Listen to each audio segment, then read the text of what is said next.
સોમનાથ મહાદેવ મંદિરના સાનિધ્યમાં આવેલા પ્રાચીન વટવૃક્ષ આજે સવારથી જ પરણિત બહેનો પૂજાયા માં ફૂલ, પાન, અબીલ, ગુલાલ, કંકુ, ફળ સાથે રાખી વટવૃક્ષની ત્રાંબાના કળશની ગોળાકાર પ્રદક્ષિણા કરી વટવૃક્ષને સૂતરના દોરાની આંટી વીંટે છે અને પોતાના પતિના અને પરિવારના દીર્ઘ આયુષ્ય તેમજ સુખ, શાંતિ અને સમૃદ્ધિ વધે તેવી પ્રાર્થના કરી વટવૃક્ષને આરતી કરી વ્રત પૂર્ણ કરે છે।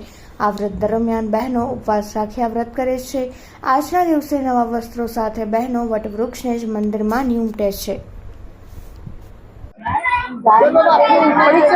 जय सोमनाथ। हूँ जयवर्धन जानी, श्री सोमप्रा ब्राह्मण समाज उपप्रमुख।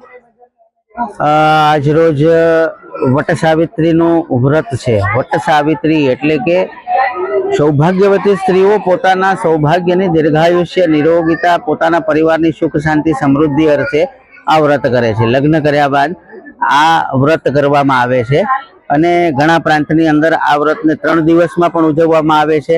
અહીંયા પૂર્ણિમાને દિવસે કરવામાં આવે છે।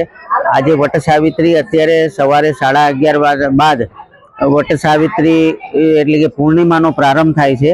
આવતીકાલે બપોર સુધી 1-1:30 વાગ્યા સુધી પૂર્ણિમાનો ભાગ છે અને પૂર્ણિમાના વ્રતનું મહત્વ સાંજનું હોવાથી અત્યારે આજે વ્રતની પૂનમ આજે કરવામાં આવે છે।